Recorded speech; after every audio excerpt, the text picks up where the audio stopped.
What's up, everybody? Steven here, the Horror Freak 85, here for show number 183. Welcome. If you all want to introduce yourself, go right ahead. We can start top to bottom, whatever you'd like to do there. Awesome. I'm James Carnes, writer and director of Killer Cox, and one of the three heads of Cerberus Film Productions. This is our first movie that we've done, and we're still in the process of filming, but we're here to rock and we're here to kick some ass. Rock out with your cock out, right? Damn right. Cock-a-doodle-doo. All right. Bro, go ahead, buddy. No, go ahead, Seth. Go ahead. I'll go ahead. Okay, bro. Hey, go ahead. I'm Seth Holbrook. I'm head number 3 of our film committee that we got going on here. I'm not the strongest one, but I am the funniest one. But I'm also one of the, I guess, say co-writers, producer, president, and also one of the main actors of Killer Cox. So nice. So I'm Raul Almada, Gul Raul online. I am the second head of Cerberus Productions, executive producer. Have not acted on the movie yet. I kind of live a little further away from the other two heads, but we're working on it. Hopefully in November. Keyword, folks. Yet. Yes. Yep. I will be there. Awesome. It's like, I'll be there. Gonna get some roosters on top of you, huh? Or something else. Who knows? But yeah, never know. Definitely. That'll be fun. So where are you located? I live in Oklahoma. Oh, we got Lizzie here. And we're both right outside Waco, Texas. Yeah. So yeah, it's like Texas and Oklahoma, right, or neighbors, right there. So yeah, only two good things came out of Oklahoma. Okay, we all know what it is. All right, it was the Oklahoma what do you call it, basketball team, and of course Raul. That's our two things in Oklahoma. It's the best thing that's come out of Oklahoma. We love you. Right. Thank you. I cannot wait to give this man a hug and a kiss in real life, saying thank you. You better promise that. So how did you all meet them? Through a convention or networking, or how did you get your group together? James, go for it. Tell. Just through networking. I mean, I'm sure you know the horror community, especially the indie horror community. It's small. It's very tight knit. So everybody kind of knows somebody. And we just ended up connecting with Raul. Seth and I have been partners now, for how many years? 3 or 4? 4? 3, 4, 5. One hand, at least one handful. Somewhere around there. Somewhere around there. We started out horror hosting, and always wanted to do we talked forever about doing our own movie, and finally sort of got the opportunity, and it snowballed, and we ended up making contact with Raul, and the rest is history. I mean, we're became a pretty badass, pretty strong team, if I do say so myself. And some of the actors and the cast and crew that we've got, I mean, it's amazing. Yeah, I saw on the Internet Movie Database the cast there. I mean, you got a couple of good names there, Angel Bradford and Lloyd Kaufman, even. So yeah. Yeah. Uncle Lloyd's actually our narrator. I still can't believe the moment. Aaron was saying Killer Cox, the soon-to-be cult classic. Yep. Hopefully. And yeah, and we just don't forget Fresh Randall, man. Oh, dude, like I said, dude, the cast is insanely like awesome. Parrish Randall, we've got Morgan Milam, we've got we've got Hack from Hack's Horror Show.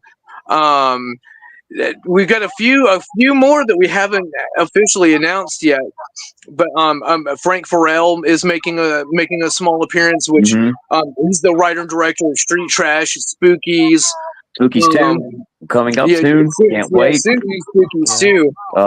Dr. Chud, you can't forget, man. Dr. Chud from the Misfits makes a small cameo. He was actually in our trailer. Yeah, dude. I mean, the list goes on and on, man. Steve Hansen, I mean, I yeah, love yeah. I Steve. mean, I fucking love Steve. yeah. Steve is such a great guy, and he and I have been connected for a while too. So when I had the opportunity to throw him in, I was like, I've got to get him down. I've got to get Steve as Uncle Jesse. So we got Steve involved. And our awesome soundtrack that we got too. Our theme song that we have from the Antibodies. I mean, they did such an amazing job. Oh yeah. Yeah, that was the song in the trailer, right? That you had the Killer Cogs. That was them. Yeah. Nice. Do they do the entire soundtrack? Any other artists you got involved with that, or just them? We have a song from Cornfed Cadillac, which is Billy Pawn, the writer and director of Circus of the Dead, his band. We have a song from his band, and they're badass too. I've got my brother Stephen Carnes doing some music for it as well, and hopefully I've got some other punk bands. Hopefully, but in the works, but we'll see if that works out. But some pretty big name punk bands. Okay, nice. So when it comes to the music, though, do you have any intake on the lyrics before they write the music or anything in with them? With the Antibodies, I just gave them like a synopsis of the story, and then they ran with it, and they wrote a song about everything that happens that in the movie. It's very like Reverend Horton Heat, very like I would say like it has like a southern like a psychobilly type feel to it. That southern rock, Texas type feel too. That Roadhouse feel. So and the music's great. Like you said, like James says, it's I love it. It's its own category, and that's what I love about it. It's one of my favorite categories of punk rock is what they're doing. So whenever James sent me the music video, I immediately started thinking of what's it called? Killer Clowns from Outer Space, the soundtrack. Attack of the Killer Tomatoes. Yeah, Killer Clowns from Attack of the Killer Tomatoes. Yeah. Those classic jingles. I love it. I love it. Yeah. This is definitely, we want, like you said, we're out to make a film, make a movie, and it becomes a cult classic. It's awesome. What makes it even better if it becomes a cult drunk classic? Like, there's going to be drinking games to this, or people are going to be doing something in the theater or something, like Rocky Horror mentality. Yeah. We just want to have fun and just did this. But like James says, it's been impressive about how many people have come together as a community to want to do this movie, especially in Waco, Texas. So it's just like wow. It honestly shocked me. Yeah. Like they're even using my restaurant, the bar, for the Roadhouse to fight the bar scenes and everything. We're using local establishments around Waco, getting people's name out there. We just don't want to be the land of Chip and Joanne. But then again, we don't want to scare everybody away for being, known as the Branch Davidians, which didn't happen in Waco. Actually, it happened outside of Waco. As people Waco knows. But we just want to say, hey, come over here. You're going to be okay. Let them be them. You can be over here with us and, make movies and stuff like that, or tell a good story. So let the cocks take care of you. Yeah. Right, exactly. Damn right. And the filmmaking community here, I mean, it's there's a lot more people interested in stuff in doing indie films than I thought too, as well. Like reaching out into like local groups and stuff, looking for extras and places to film and stuff like that. Like I said, it really surprised me on the people that ended up reaching out and wanted to be a part of it. I was like, oh wow, this is freaking awesome. Like I wasn't expecting that. No like, kidding. Wow. We were expecting maybe like 10 or 12. No, James said he got it like when he went on to one of the Facebook websites for, hey, what's going on in Waco and stuff. I needed extras. He had about 40 at least? 30? Oh, yeah, it was crazy, boom. Man. Like it was awesome. Yeah, it was. I was flooded with PMs. I was like, oh crap! Like I was not expecting this much of an outreach. Oh wow! It felt like George Romero when you heard up north, like, oh, by the way, they're making another zombie film. I want to be a zombie. Everybody wanted to be a zombie when it was a George Romero film and Savini was doing the effects. It felt like I felt that when we was the chicken, like I guess you would say the call out when we needed victims and stuff for the fry off. It was awesome. Yeah, it was. Everybody wanted to get killed by a chicken. Mm-hmm. Who wouldn't want to be killed by a chicken? Come on, that's hilarious. Hey, Makes you think. right. When we die, would the chicken say, "What do they taste like?" Chicken. But I'm done. So the chickens were doing the choking this time. Hell yeah. Ding. Yes, and it's that type of dark humor, ladies and gentlemen, that's going into this movie. We hope you enjoy it. Exactly. I could just tell, like I said, by the trailer, the vibe of it, the trauma vibe, and everything. Well, of course, yeah, Uncle Lloyd doing that. But I guess would you say trauma movies are a little bit of your inspiration? You followed them for a long time, I'm sure. Absolutely. And like I said, we've got quite a few trauma actors in it. Vito Trigo makes an appearance along with Bill Whedon. And I'm going to go ahead and drop it. Like, they're going to be a main focus of the sequel. Vito Trigo is actually helping me write Killer Cox 2. For those who don't know Vito Trigo, he was the main cretin, the main villain in Return to Nukem High. I was gonna say Nukem High, right? Yeah. Yeah. The alumni, baby. We got the golden era. Yeah, I mean, awesome, James. He's been in a bunch of stuff, man. Like he was just recently in Power of Positive Murder on Trauma. I mean, and again too, he's such an explosive actor and a damn good guy. Like I love Vito to death, and Bill Whedon. I mean, Jesus Christ, it doesn't get any better than Bill Whedon. Bill Whedon is he's amazing. I love Bill so much. Yeah, definitely. Once it comes out and stuff, maybe we'll get like a larger cast reunion and get a whole bunch of you on too. Once it comes out, that'd be a good time. So. Yeah, that would be awesome. That would be awesome. When is? I know you said you were still filming it. Do you have an idea of the release date, or are you going to premiere it at a festival or anything first, or just try to independently release it on the website? We're shooting for a April 20th release date.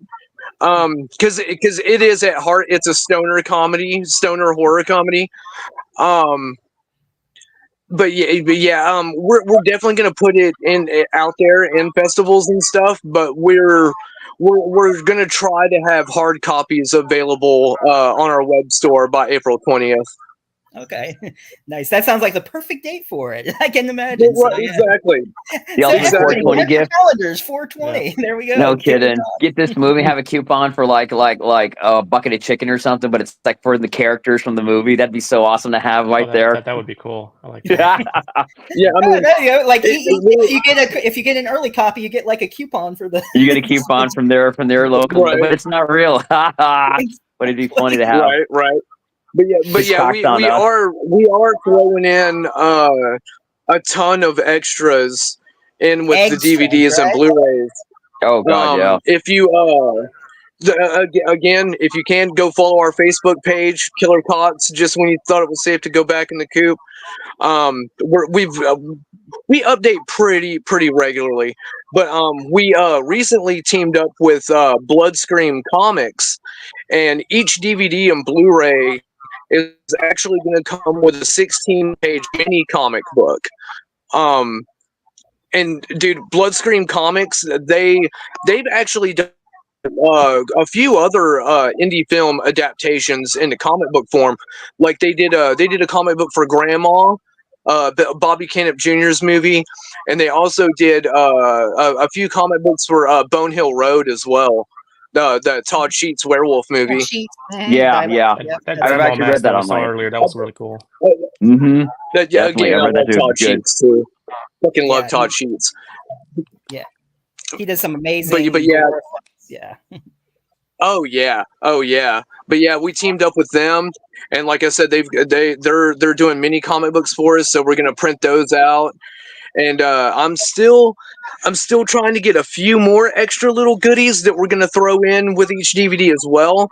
But we're shooting for random trading cards as well. Like I've already got the art done, so I just got to figure out how I'm gonna get them printed and cut and all that. But it'll be one of 12 different random trading cards would be inside each DVD as well. That's awesome. I didn't even So know you that, think- but that's pretty cool. That's sick. I like that.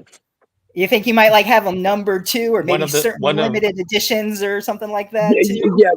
One of the three of us might be fully nude. We're not sure yet. And I One love Yeah, the they're different all- tie-ins we like the don't know movies yet. used to have with like, the movie, top cards they would have, like Alien would have one, Back to the Future, the little cards that would Yeah. come with the movies with that stick of gum that would always, Stick of that gum. would just cut everybody's gum line, but you would That would still be hard chew as it, a rock. and It no wasn't taste. even gum. Yeah. Garbage Like Pail surprised they Kids. didn't get sued for that. Yeah, Garbage Pail Right, Kids. I mean, that's Food right. Fighters. You would have those trading cards. I mean, that's awesome. It's a little throwback. I love it. Right, exactly. It's little things like that that I just thought, like it's nothing. I mean, it costs us a little bit extra, but Worth it.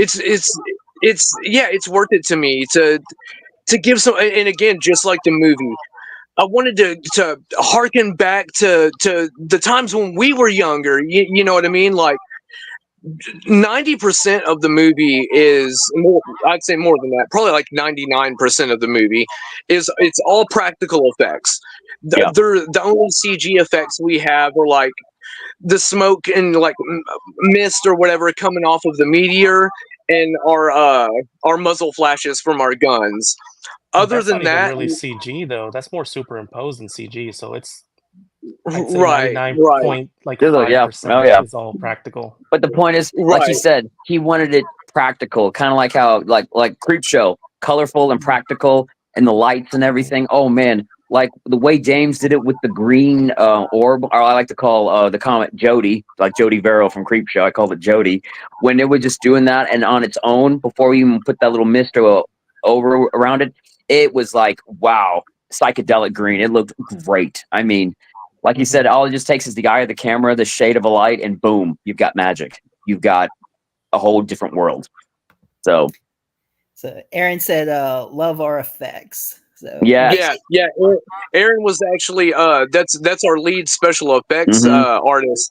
Okay. He's the one who created a lot of our melted body parts because after when the roosters puke on people, there is a body melt effect that goes on. People just start melting. So they're not just clawing and pecking people; they're puking yeah. people and making them melt and stuff. Yeah. And that was another big part of Frank Farrell, like him sort of Viper.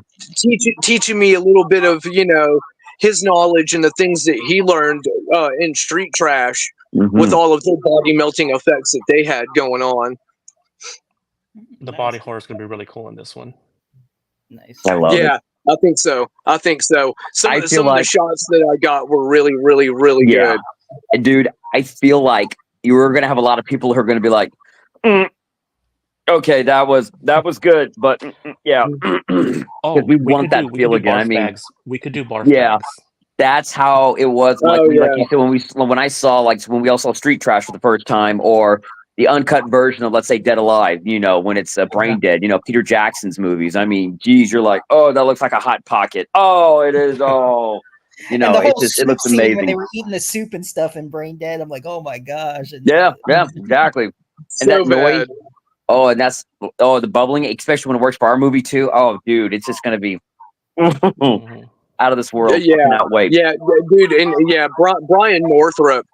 Some of the sounds that he was making. Oh my god! Like, cause he got puke all in his face and stuff, and like, oh man, he had the whole Alka-Seltzer thing going. Like, dude, it was amazing. phenomenal. It was gorgeous. It was absolutely beautiful. so yeah, that's But what I Aaron mean, was saying, and Street again, Trash. Definitely. exactly. Yep. What Aaron said right there. Yep. It was for all of us. I mean, and especially Aaron too, because I mean, a lot of that he had to, sort of, has something to take reference from, and that's what I was like, dude, Street Oh, Trash, yeah. man, like. Especially when he gets that stuff sprayed on his face, you'll see it in the when he just like, oh, and it just starts. You're like, oh god. He did a damn good job. He did a damn good job. So what was it that you mixed together to make the puke? What kind of stuff did you mix together? do that. The puke was actually pistachio pudding mix and water. Yeah. I just strained out all of like the chunks of pistachio nuts and ran it through my spray rig. Mm-hmm. And then the Just bubbling when it rig. comes, typical just Alka-Seltzer. That's it. That's all. Household stuff, easy, simple and basic, and to the point. And that's what makes it even more realistic and more better than it's like, okay, let's do this consistency. Let's do this consistency. Let's do this consistency. Let's just do what they did with split pea soup. Okay, sold. Yeah, see, and that was it. Like, I didn't want to do the same thing. Yeah. You know what I mean? As the split pea soup. Like, I was like, well, I've seen that done before. Like, I want to get something that has like a consistency and a look for something that I haven't seen before, and it gives off, dude, that pistachio pudding. Like, it gives off this weird, vibrant green look, and I was like, that's it. That's perfect. I was like, okay, we're running with that. And it looks phenomenal on film. And not too bad when it gets in your face too. So hey, it works out both ways. Exactly. Right. It's amazing what simple things you can do for just effects for whatever. Oh, yeah. Just little stuff around the house or Alka-Seltzer or whatever.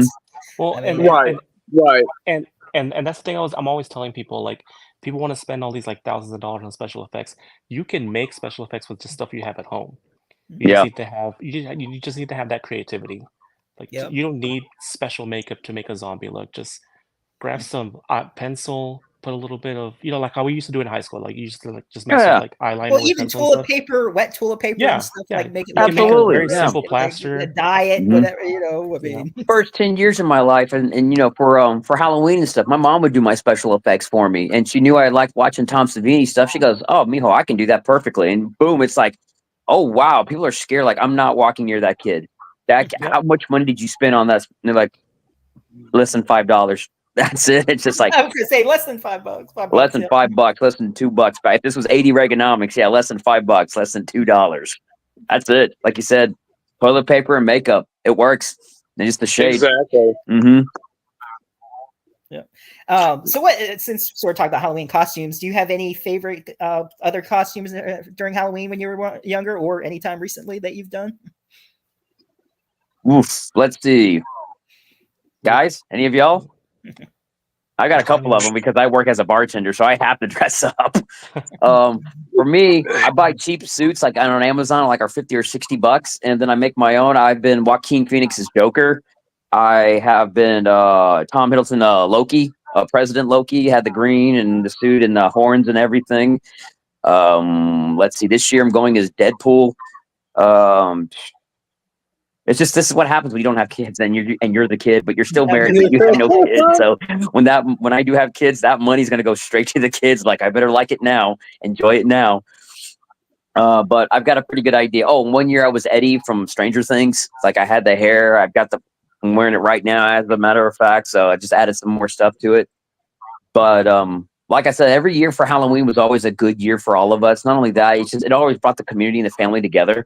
Like, my dad was the military, so he'd be on base or something as a Marine, and but he loved horror films. I mean, we would watch Joe Bob Briggs together as a kid, or Elvira, late night TV shows, or the Grindhouse double feature. And then on Saturday morning, there'd be a Kung Fu theater hosted by Sho Kazuki. A show about the weapon and stuff and what they're doing. And then with my mom, we would do the same thing. Low budget horror films. Elvira's on. Let's get all the kids, neighbor kids, your friends, put them in the living room, popcorn, sandwiches. Blankets are out. We got the Kool-Aid, the Tang, and then right when we're about to watch the movie, 5 minutes later, we're all passed out asleep in the living room. But we'd wake up to pancakes, so it was a good deal. So I loved it every year. So Halloween has always been special to me. It's been more special to me than even Christmas, because it's just Halloween. It's just that type of campiness, that type of that nostalgia. I guess it hits us so hard, but you don't feel that as much as anymore when you get older now, but you try to bring it back, like James says, in our movies that we're trying to do, the storytelling.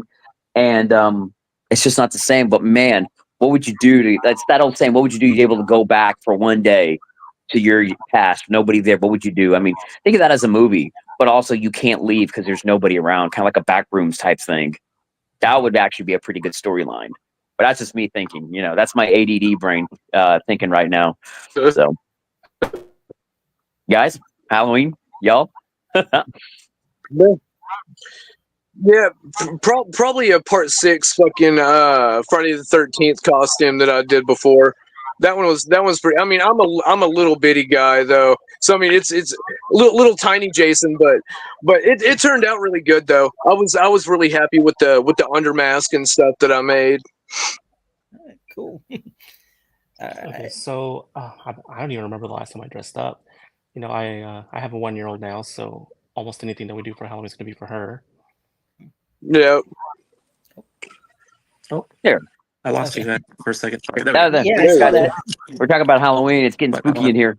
it's scared. Yeah, a little bit. Scared, right? I mean, as you can tell, I live in the back rooms. See, like. Oh, see the yellow. So it's Yeah, I like- see. Yeah. But Nice. no, I think the last time I dressed up as an oni from Japanese folklore. I did Ooh, the nice. horns, just the whole outfit, painted myself and everything. But growing up, my favorite costume was like just the special effects makeup that me and my dad would just do, like just gashes everywhere. Everybody's all dressed up as like Power Rangers and you know, Batman and Superman and all that stuff. And then I walk in and I'm just like, my head's like split open, like giant axe wound, and Oh, Um, awesome. yeah, it was great. Love it. That's I love fair. it. But and there are some seasons you can't forget. It's like, okay, now you also had the camping. It's like the Ben Cooper, masks, the plastic masks with the rubber band that goes around it. And it was just a plastic sheet. You could find those at Eckerd's or any local like drugstore for like $5 or $4 at the last second. My grandma would get me those.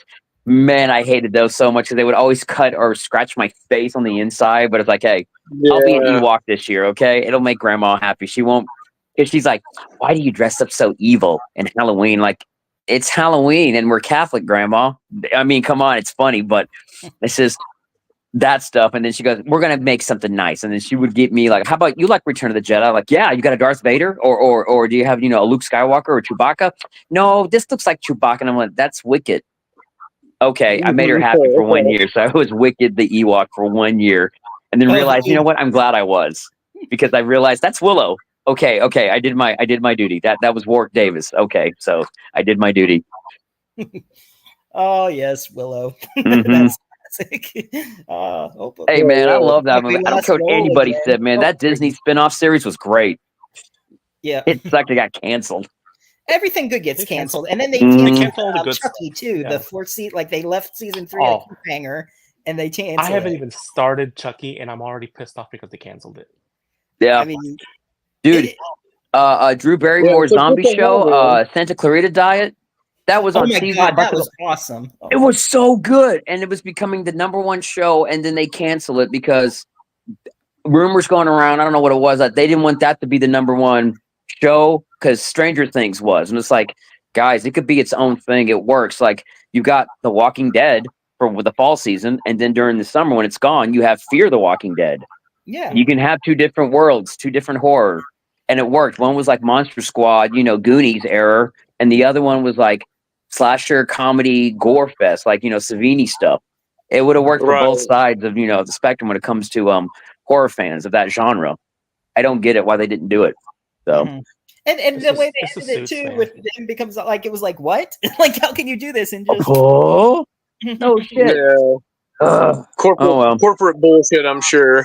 And that's another thing. Like James says, we're going on our own on all this. All three of us, we're going on our own. All this, no distribution, no mass, no nothing. It is us, no one else. Yeah. Oh, I like that. Yep. It's Yep. us. No one else. We're self-distributing everything. Yeah. Yeah.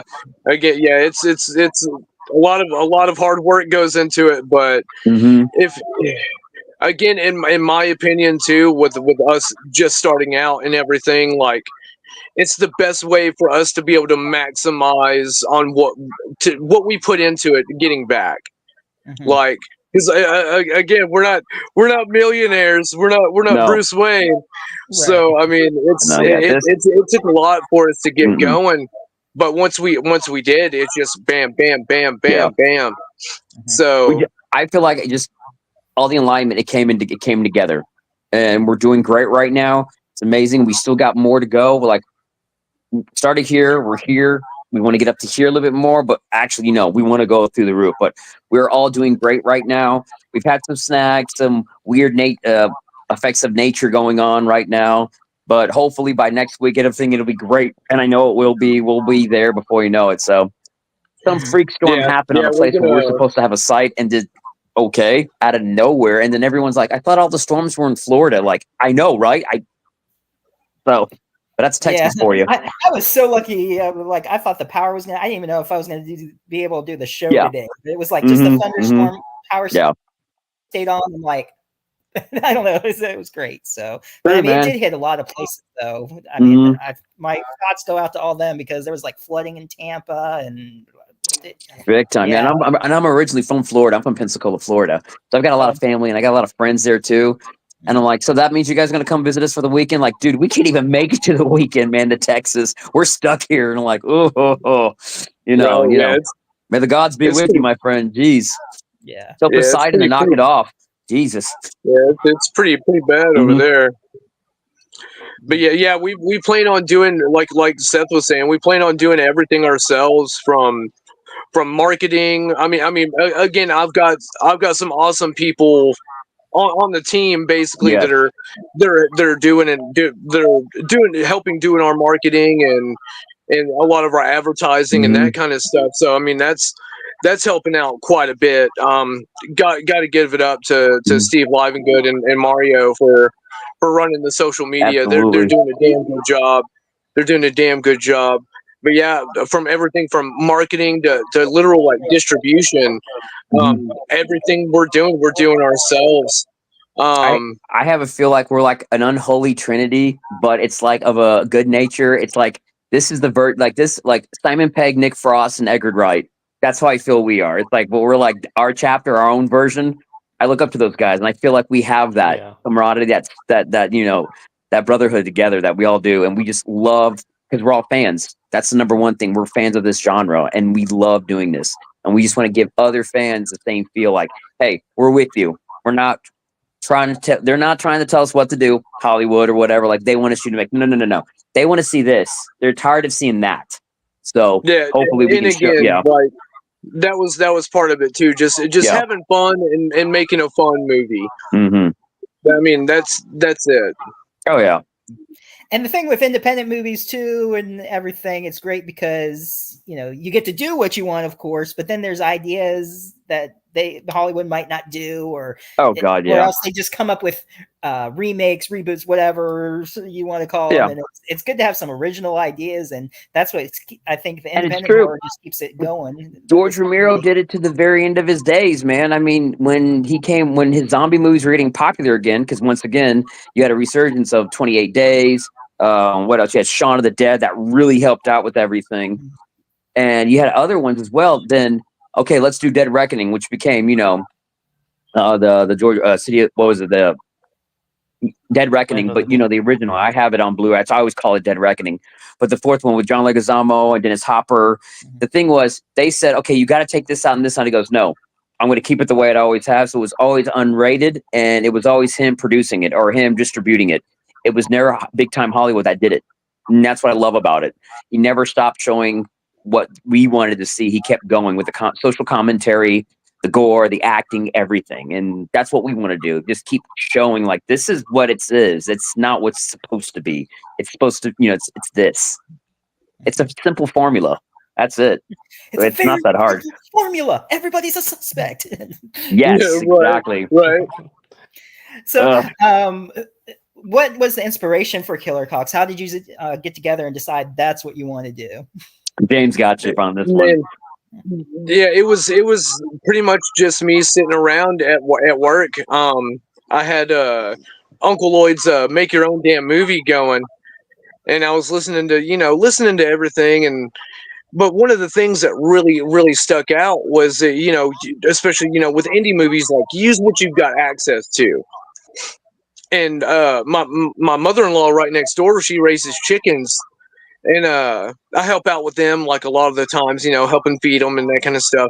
But like, it just that clicked one day. I was like, wait a minute. I was like, we got chickens, and like, I was like, Killer Cox. I was like, oh my god. I was like, this is around the same time like Cocaine Bear was coming out. Yeah, it was after Cocaine right Bear after it, came out. And those But I was like, this is Surgeon movies stupid coming enough out. to fucking work. But and again too, I didn't want to do. Everybody was doing like the drug fueled animal movies, and I was like, I want to do something that's back to classics. Let's make it a meteor that comes down and just starts making the chickens mutate and turns them into bloodthirsty killing machines. Well, I mean, Dude, you don't really have to You don't have to go that far because chickens are already fucking bloodthirsty, dude. Yes. A chicken will God, fuck yes, you they up. are. Oh yeah, God, yeah. Hell, Oh, God, dude. One of my little roosters. This movie would have got worked. This story would have worked in the 50s. They probably would have called it Night of what do you call it? Night of the Living Cluck. Night of the something like that, or the Rise of the Rooster. Something like that in the 50s when it was campy. But dude, I love that genre. Like you said, just the atmosphere and the space thing.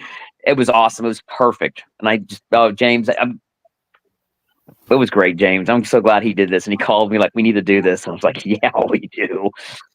Yeah. I think the last movie that I can remember anything with a meteor is Mosquito. Nice. When they laid all that, the giant mosquitoes. Yeah.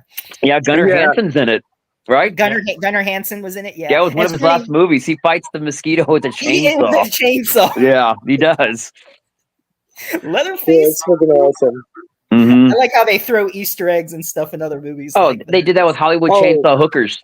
He was in that too, they talk about that. So we've got quite a few little Easter eggs and little nods and killer cots as well. When was it? How long have you been filming it so far? Oh, geez. I started doing some of the B-roll stuff and some of the shots with the chickens probably about 7-8 months ago, maybe a little bit longer. But we just started filming really like the big, really FX heavy scenes in this month in September. Nice. And with the puppet and everything, who created that? The Alan Carnes, no relation, but yeah, he was he's actually on that show Face Off. He was one of the contestants on there. And which season was he in? I'm trying. Oh shit, I don't remember. I watched all those. But yeah, I don't remember. He just finished doing a Crackcoon. He was helping with the X-Men First Class, and when he heard about this, James told him.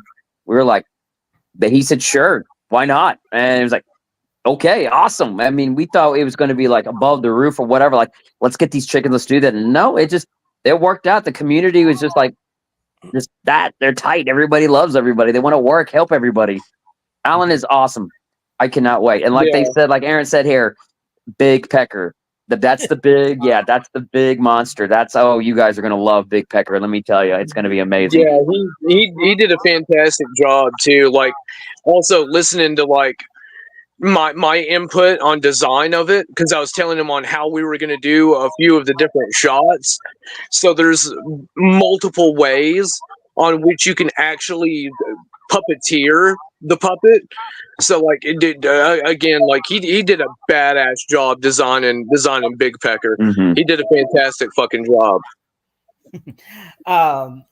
It can't tell from the trailer, and I don't know if you want to reveal or not, but does the rooster talk kind of like anything like Thanksgiving or Amiable Turkey Day, anything like that, or is it just the rooster, Big Pecker, and the chickens, all the hens and other roosters, they do talk, but it's very reminiscent of Critters.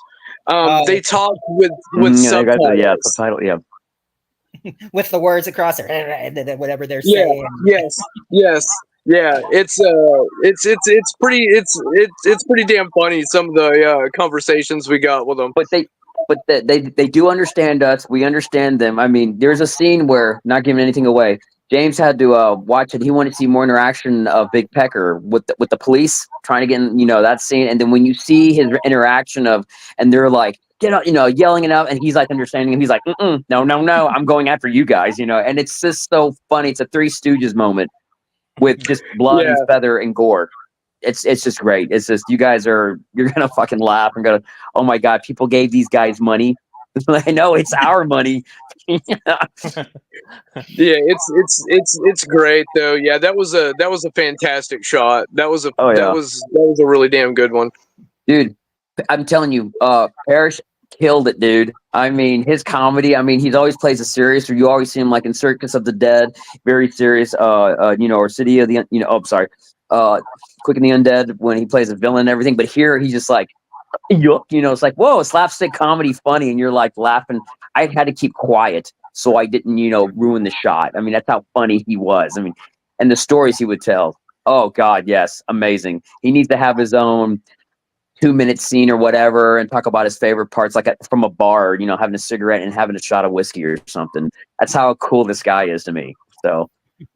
Oh yeah, for sure. Yeah. Thank you, Aaron. Yeah, for those who didn't see it, Aaron was saying James having full creative direction was a pure joy to work with. Yes, James was too, dude. I really appreciate that, man. James, you were too, buddy. You were. To being humble, he's like, yes, I know. Okay. Like, so are you. Oh, thank you. Hey, thank you. Thank you. That's one thing. Like, if Aaron wanted to come on, I should invite Aaron on too. I didn't know anyone else was coming on. If he wanted to come on or not. Oh, absolutely. Hey, I tell you, if we do get a Chainsaw Award for like direct to video or whatever, or limited edition, whatever, when we get our first one, it's going to be a big group brother hug on stage. I promise you. It's like we're all just going to oh, okay, not enough. All right, let's get back to work. Just being funny about it. So Chainsaw Awards and stuff, and they've been doing a lot like the best Amityville. So they do like the independent horror. There are starting. Oh, they do finally get more recognized. I mean, it's starting to get bigger and bigger over the years. Thankfully, it's like right. And like you said in the South, like I said, Oklahoma, Texas, Louisiana, New Mexico area. That is a lot of the independent horror that is happening recently too. I mean, of course, you got people who are there, like like Joe Bob Briggs and Darcy and stuff, or like our our icons that we look up to, like, and we're going to be seeing them in a couple, soon in the future. But it's like, oh, don't think I'm not going to be like, hey, by the way, here you go, you'll like this, it's just like just to make them laugh or just make them like, hey, get the pass, get the name passed on and stuff. So, hey, there he is, James. You're outside now. There you go. I'm back. James teleported. I had to step outside. Change the scenery there. All right. Thought maybe you get some chickens or a rooster. Oh no, get it right. That's what I was waiting to see or something. But I was just telling them it's like in the near future, James. It's like the way the horror industry has been going through the Southwest and just in South in general. It's such a big market that's opened up now because everyone's either done with Atlanta, Georgia, California, and New York. You don't have to do that anymore now. It's just and Texas. It's a free to work state. It's a non-union, so you don't need Teamsters. You don't need meetings or anything. They come here, they film, and boom, it's done, and it's on a budget. And you have all that great land out there, like you see James behind you. All that land that's out there. It's for the filming, for the plucking. Sorry, I had to say that. What all locations did you do around there? I think you say you were your bar where you work, and where else would? At Cameron Park in Waco, and then we filmed a lot so far here at my house. Mm-hmm. He's got a lot of land out there, so yeah, just film out there. Boom, and there's nobody around. Like I said, we've got chickens, and we've got our coop and all that. So we're literally using what we've got. So. Mm-hmm. So yeah, a lot of people are doing that now. Like I was saying earlier, talking about Mark Polonia, that's what he does, all his land and Ken's land. Like they use the same filming locations, which they always work out great. So. Oh, absolutely. Right. Aaron said Texas is the new movie place to be. We will make sure of that one. Yep. Oh yeah. Hey, you wonder why? Hey, come on. You wonder why it's Matthew McConaughey? All right. I mean, come on. We're making a stoner horror movie. I'm surprised we haven't tried to email him or something yet. That'd be awesome. Right. What, killer chickens, killer cocks? Dude, I'm in. Let's do this. Hey, let's go. I'm riding this baby. I can see him show up. Be higher than a kite. Like, you know what? It's worth it, dude. Let's do it. I don't care. Hey, that would be badass. I'm not gonna lie. Oh, I could just see him in that. That would be hilarious. Dude, like an unnamed credit or something, and we just feel like, no way they did that. How do they do that? or like a real clip where you barely talked. see him, just like how Brad Pitt was in Deadpool 2, but briefly, just for like a second. Like Just a second. Mm-hmm. Well, dude, it was like Silent Train. What was it? Silent Train. It was the other way around. Ryan Reynolds. Oops, spoilers. Was in it for a split second, and he was uncredited when Brad Pitt was like, "It's that." Oh, I saw what you guys did there. Oh, that's right. Yep. Yep. So, what would you say so far has been the most challenging for all of you? Oh man, patience. I just want to. I'm like, I got that bug again. I did this 20 years ago. I went to film school. It wasn't really that time for me, I guess, to shine. Now it is. I just want to go out there and boom, boom, boom, film. It's that acting bug. Once you get it, you want to do it, and you want more and more. And with James and Raul, man, we just want to keep going and just nonstop. We'd like to, in reality, just this is what we do for a living, and we don't have to worry about paying the utility, the bills, whatever, anything, a daycare, whatever, name everyday things. But it's a long step behind. But I just got this force and this feeling like I'm impatient. I have ADD, as you can tell, real bad. But I like going out there, that Quentin Tarantino, not weird foot fetish vibe. Just his hyperactive, I'm ready to like, move, let's go make more. And man, let me tell you, there's so many more projects James has in his head right now that you will not going to believe. It's going to be amazing and awesome in the near future. Yeah, and that was another thing. Yeah, we've already got quite a few lined up. Like I was saying, like Vito Trigo is actually co-writing Killer Cox 2 with me, but we're also working on a zombie movie behind the scenes. There's gonna be an actor that a lot of people, a lot of old school survival horror game enthusiasts will recognize. That's all I'm gonna say for now on that one. That's what I say. But yeah, if you played old school Resident Evil games, you're gonna recognize our main character. And that's all you get, guys. We're not saying anything else. And we're also working on an anthology film. We've got the first part of it. One of the stories is one that I've actually been working on kind of behind the scenes for a couple of years now. Planning out exactly how I'm going to do certain shots and things like that. But we've got the equipment and we've got everything that we need now to go ahead and do it. So that's actually going to start taking place really soon. It's like I said, it's going to be one story of part of an anthology that's sort of connected, but not really. They just sort of all they all fall underneath a sort of like a demonic presence sort of category. Like the formula, they all.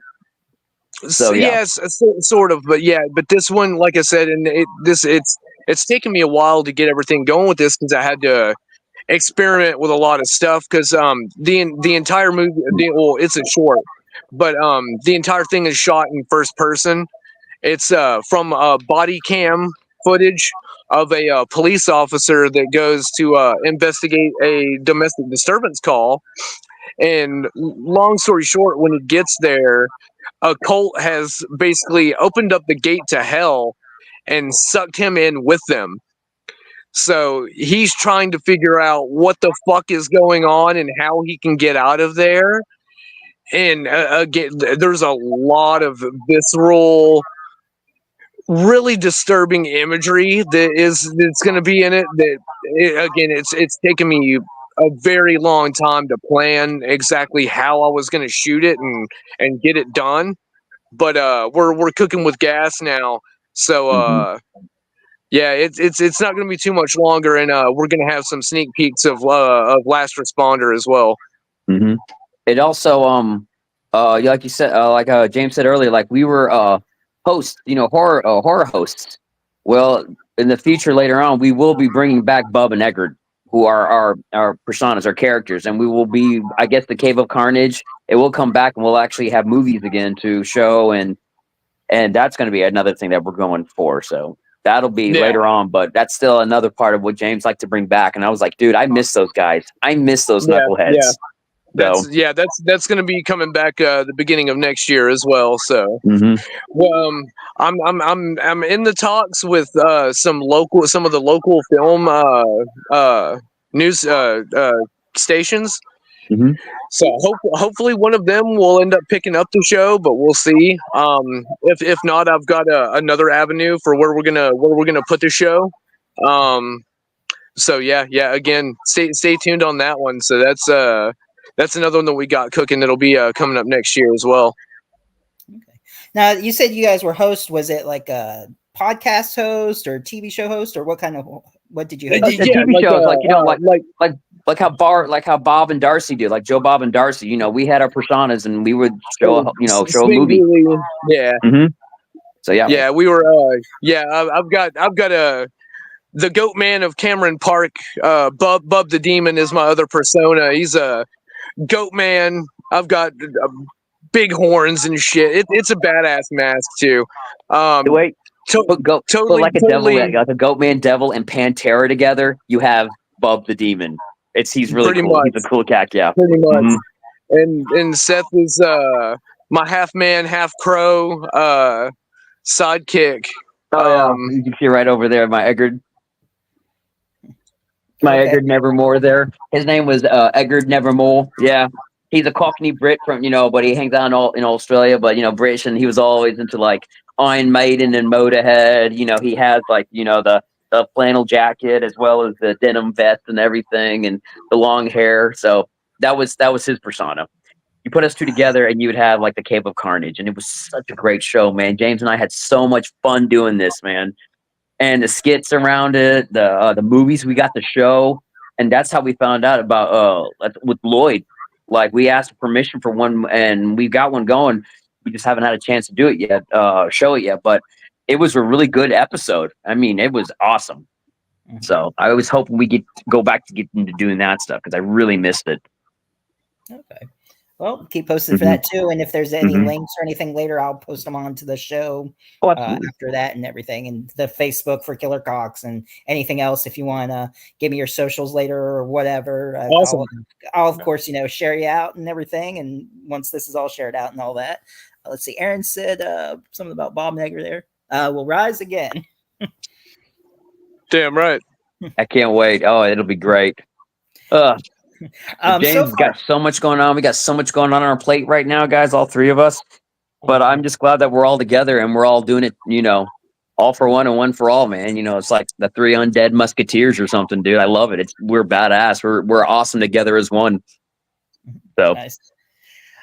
For the Killer Cox that you filmed so far, I know, of course you stick to the script, but has there been like any improv on the set or something funny, different takes you decide to film instead, or so much? I 1000% encourage improv. Again, like that was another, like what Aaron said earlier. It damn near had me in tears while we were on set. Parrish Randall had actually told me that, like, almost the same thing. He was like, dude, I greatly admire your directorial approach, the way that you let me do what I want to do to bring this character to life. And hell yeah, of course, like, that's your job. Like, you are the character. Like, dude, I want you to do what you feel that character would do in that situation. Act how they would act, say what they would say.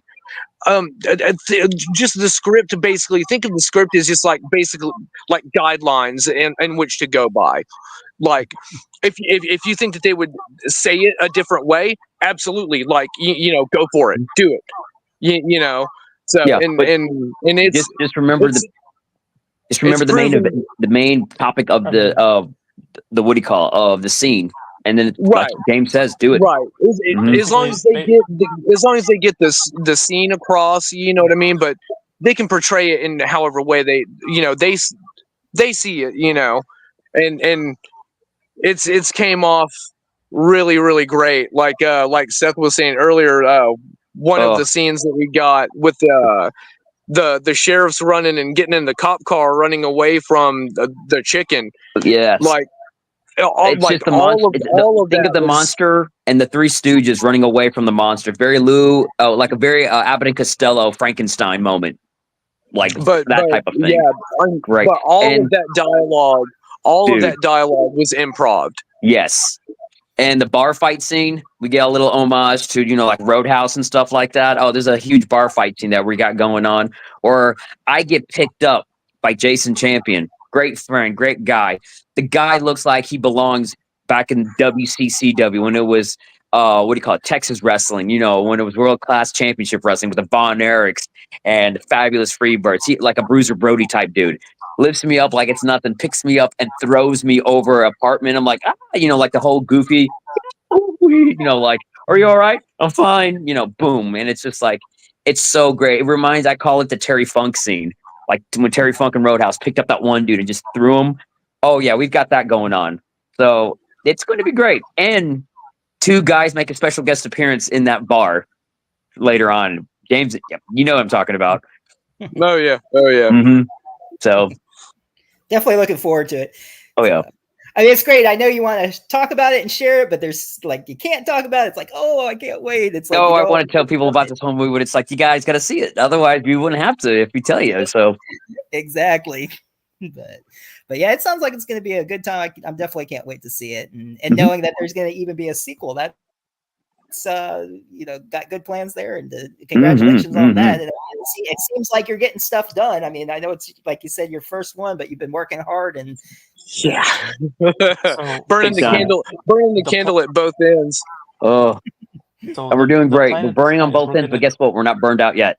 Not yet. Oh hell no! We still got a lot of story to tell. We're gonna try to give Marvel a run for their money when it comes to like an extended universe. That's all. Yeah. I'd love to see Killer Cox versus Phantasm. Oh. Do some crossovers. Maybe get some ducks or something involved. Or... Oh, dude. But like you would say, get an expanded universe. How cool would it be, like Killer Cox versus Poultrygeist? We sort of, I mean, we sort of, yeah. we sort of do. I mean, we have Turkey Man from the Troma movies making an appearance. So Turkey Man himself, the man, yeah. There is sort of a little bit of a crossover there. Mm-hmm. Dude, that could be the opening. Oh God, that would be funny as hell. That would be interesting. It's like a lot of ideas on the show. Like prior shows, we come up with ideas for like movies, and like we were talking about movies. And it's like, I hope no one's watching this, and then they're just going to take that and be like, I thought. Oh no, kidding. Or could you imagine? Hey, could you imagine this? Okay, like the two brothers, when they're trying to look for the like the our main characters, like you said, the chickens and everything. We find out what's going on, and then all of a sudden, the brothers like, what's this old book here for? I don't know. Looks like it's inked in human flesh and inked in blood. Like, oh well, it's like. The Necronomicon is there. Oh, we're not going there. No deadite chickens. Please, no deadite killer cock deadites. Oh my God, there you go. They're already mutated. So they're already mutated. They don't need to be dead. Exactly. I'll keep my mouth shut before somebody says something. Well, next we'll see Amityville cocks. Probably. The Amityville farm. Not Amityville horror, the Amityville farm. Oh God. Don't give that dude any ideas. No, did you see something that what is it? Paul Ragsdale, there's that OnlyFans movie coming out that is like, it looks really good. And apparently someone's already doing like a similar movie, but they're spelling fangs with a Z. It's like, oh come on, you're already knocking off. Leave Paul Ragsdale alone. It's not his fault. He's Burke. Leave him alone. I'm like, that's just wrong. I mean, like, well, that's how it is, though, man. I mean, if I worked at Hollywood Video, like that was one of my old jobs. I was a video desk clerk guy, like Randall from Clerks and stuff. And you would have all these when these zombie movies were coming out, the resurgence, and then the Underworld movies were happening, and then exorcisms were popular again. You would have all these type of movies coming back left and right, and some of them that, like it said, like in the 80s and 90s, guys, when we were there, the cover art was beautiful, but when you play that movie. Whoa, that was a lie. It's like, geez, guys, come on. But now I look back on it, they did something that I'm doing now, but with better quality and of course a better storyline and everything. It was like, I got my friends together and let's make something because we love this genre. So kudos to those guys. Not so much the big people on the studio, but like kudos to the ones who kept going with the, left and right of let me hold on, there you go. Of left and right of all those bad, quirky, reboots and remakes or whatever, or like let's retell this story. Let's what's his name? Roger Corman this, let's make our own version, stuff like that. I mean, I love it, every minute of it. So far, what's been the best experience working together? I get to hang out with my friends. I get to hang out with these guys. These guys are my brothers. They're my family. Both of you. They're both my family. I get to hang out with them, and I get to be me. And we get to be. So we don't have to be this person or be this or like. Well, what if we like? No. We're here. The real world can hurt us. It's out there. This is our world, and this is what we are in charge of, and this is what I like. They're my new family, my extended family. I love these guys. So it's like, hey, I'm gonna go hang out and be weird. So you're gonna be you? Exactly. So I love every minute of it, man. So yeah. Yeah. So like you said, basically just horror fans, horror family. We know how it is. Just The genre in particular. This right here is what would you consider this, James? A cosmic horror film? I mean, technically it's from space, so it's like it's not gore. I mean, it's gore, but it's not like from the dead. Creature feature cosmic horror stoner comedy? Something like that, yeah. Since it's a cosmic horror and it's some type of like, comet that came down, you could have Cthulhu show up or Azeroth show up. The elders are like and again, too, these two good old boys are going up against them. I mean, come on, that'd be funny as fuck, but that's just what I like about it. A critter hitchhiking too. Yeah. Exactly. And again, too, like that's why I kind of wanted to go with that route, is because there's so much that we could possibly expand upon later. Yeah. And like I said, and a good thing I did that, because it's already paying off, because we're already 2 more projects that are aligned with this. So yeah. I love it. It's like horror, like you said, dark comedy, science fiction horror, kind of like how we like the Reanimator. Look at that. I mean, come on. That was like one of our other favorites. I like what we have going on, but in the future, I mean, later on in the future, if we could just get like Brad Dourif or maybe like Jeffrey Combs, and could you imagine them in one of these and this type of world that we're all making, James is making? It would be so awesome and funny. I mean, Jeffrey Combs would be perfect as like a scientist that did something or whatever. Experimenting definitely, on, or extending or maybe mixing them with something, or who knows. Like it worked for comic book. When it came to the Necronomicon and whatever H.P. Lovecraft, like the CERN was for comic book series, it's the rarest series to find, but it's Army of Darkness versus Reanimator. Ash and Dr. Herbert West, yes, they go against each other and they team up because the Necronomicon is doing all the evil. Kind of like Freddy, Jason, and Ash when that comic book series was out. Highly recommend those. Those are good ones to watch. Or good ones to read, I should say. So what other speaking of like just comic books and collections, do you have a favorite comic book or horror item in your collection? Yeah, I'm gonna let you guys go first. I've got, as you can see behind me, I've got too much. You're like, it's all behind me. I can't. Actually, I'm actually looking at what I was about to show you guys here. Yeah. This thing's heavy as fuck too. I don't know if you guys can see that. Whoa! Nice. Tales from the Crypt by E.C. Dude! Oh, it's like comic book. Yeah, those are the original. Yeah. Original hardbacks. Yeah, that's got every Tales from the Crypt. Does that have the Witch's Cauldron and Vault of Horror? Yes, dude! I highly recommend it, man. Hey, in the 80s, I mean, you found the comic books because your mom and dad read them or somebody read them, but in the 80s, HBO Tales from the Crypt, and this is where that came from. Dude, I'm so impressed with that. James, what's yours? I want to see your stuff. I mean, probably my Toxic Crusaders #1. I don't have it autographed by Uncle Lloyd yet. Yeah, I mean, I've got my Toxic Crusaders DVD autographed by Uncle Lloyd, and another badass custom art piece of Toxie that's autographed as well. But I don't know, man. Yeah, that will probably be my #1 after I get it autographed. But I've also got a signed picture of Sky Elobar and Michael St. Michael's from the Greasy Strangler. Yes. That's probably the crown jewel of my collection, like, because I love those guys so fucking much. They do. He was so cool beating him. Michael St. Michael's makes an appearance in our movie as well. Oh yeah, I forgot about telling you guys that shit. Yeah. Yeah, but yeah. That's probably my crown jewel of my collection. Mine, for now. Oh yeah, mine behind me right here. It's just all Friday the 13th right up there and stuff. It's all autographed by Kane Hodder. Let's see, before he passed away, Dash, yeah, he's in there too. Deborah Voorhees, I got her to sign it too. And my aliens right over here. I'm a diehard Alien fanatic, so that's my sci-fi.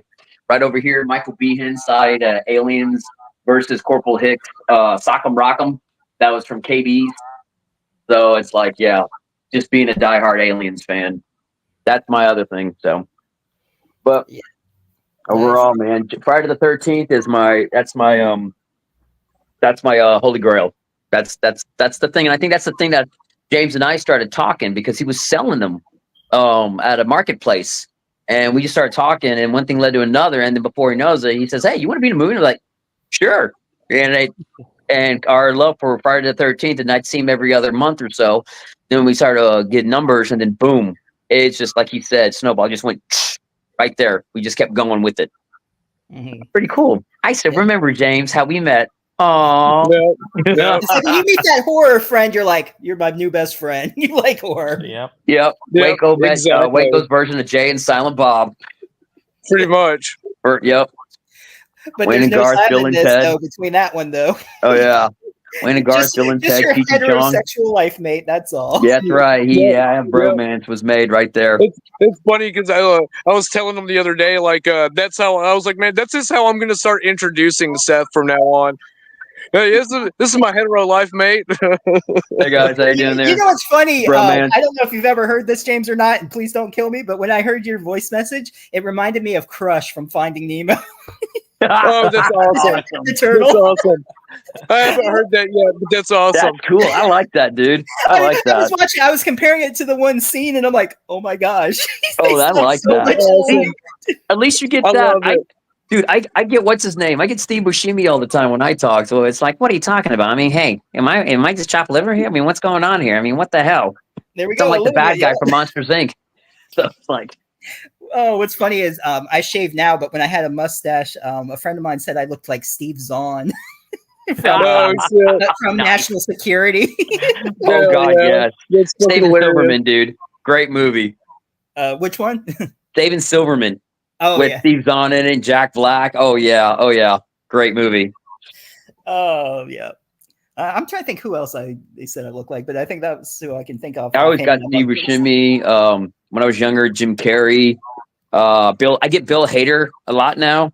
Oh. So it's like when you don't see all this and I like take everything off, it's like, okay, I can see that.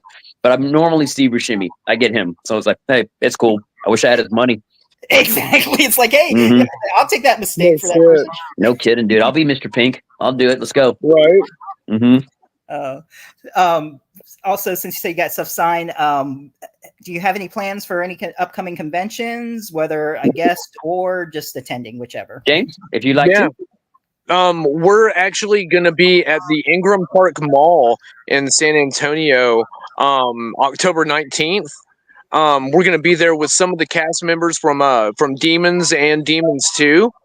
But yeah, we'll be there with some merch, and we'll have Big Pecker there and be ready for some photo ops and that sort of stuff. Ready to just meet people and have a good time. Is Temple still on? Do what? Is Temple still on? That I don't know.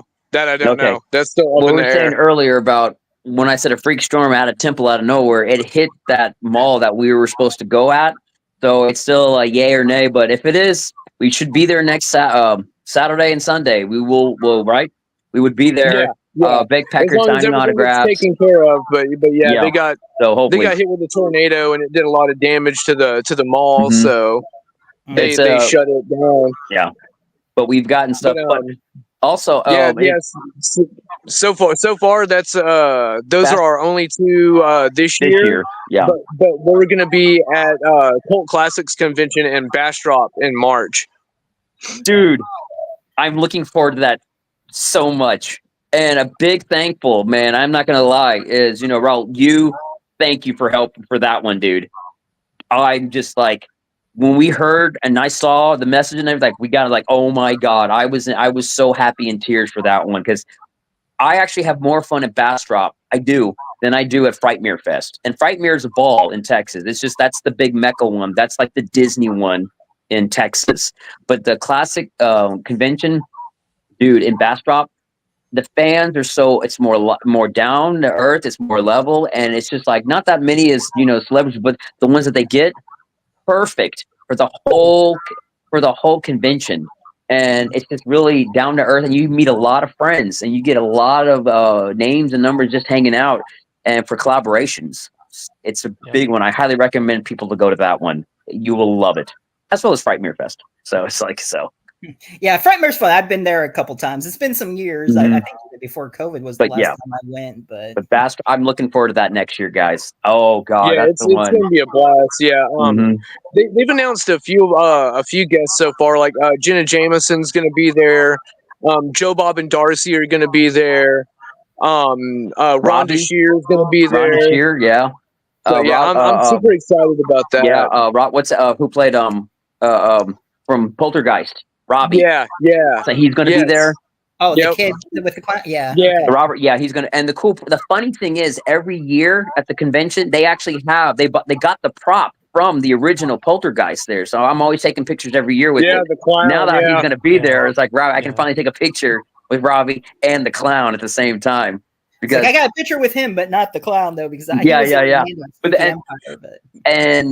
And I'm friends with him on Facebook, and he's a really cool cat and everything. He's awesome. And it's like, whenever time I see Poltergeist, that was me. I was that kid. I was Robbie in that family. And seeing this, it's like a full circle. It's like, dude, just like the movies and everything, man. Yeah, I was you. I mean, I'm happy. It's just, like I said, the classic convention one is really good. I highly recommend folks to go into that one. You'll love it. And you get to see us. Yeah. So I see. Oh God, Gizmo. There isn't this like the 40th year anniversary? I think, or whatever. Correct, this yes. is. Yeah. That it is. Yeah, it's gonna be awesome, man. Oh, dude, I got to meet Zach last year at Frightmare. The year before Frightmare Fest, man. That was actually pretty cool. Zach is a cool guy. Yeah. I actually asked him about Waxwork 1 and 2, and he goes, "Oh, Waxwork, dude, I love Waxwork." And he talks about like he loved teaching how to use the sword in part 2 when they go through time against the warlock and stuff. Awesome. So it seems like everyone wants to talk about Gremlins with them, and if you bring up but it's like, dude, no, I like it, man. Come on. And it's like, what was it like working with Bruce Campbell? And he goes, dude, we couldn't stop laughing. It was always funny. So it's like awesome. So he was a cool Bruce cat. Was cool. I was lucky enough to meet him at MegaCon, I believe. But if you ever get a chance, I don't know how many conventions you go to or if you travel. Soft-spoken, kind-hearted, and just a nice guy. Just overall, like he's such a cool cat. So. Yeah. So I think I was surprised they got him to go, but because of the 40th anniversary of Gremlins at Spookala now they're doing it in Tampa. It's weird. They used to do it at Ocala. That's what it was called that. But they actually got Howie Mandel is going to show up. I'm thinking, really? That's interesting. Oh, that's awesome. He's going to wear rubber gloves and fist bump everybody. And just because I know how he is. He's very, and I understand. I respect that. Like when I met Howie at an airport, he's saying, "Hey, Howie, how you doing? Oh, I'm doing good, cool." Yeah. And he actually did the fist bump. Like, thanks, brother. You take care. So totally agreed. Nothing wrong with that. So I mean, there's nothing wrong with that. But I'm just kind of wondering now how they do that. Is he gonna like when they said the photo ops? I'm like, oh geez, what are they gonna have glass in between or something? Oh yeah, definitely. It's just a photo op. They showed a little example how they were gonna be sitting. He'll probably be sitting next to Zach instead or whatever. Oh yeah, most likely, probably. But that's still cool though that he's going to do like a Q&A and stuff. Oh yeah, definitely. Let's see what else. Wow, we're actually coming up to an hour and 14 minutes. Whoa! Yeah, we've been here. Anything else about Killer Cox? Any stories or anything you want to share about that or talk about last night? I mean, not really. Stay tuned. Follow our Facebook page. Like I said, we have all kinds of different stuff that's getting uploaded sometimes daily. But yeah, The website just started.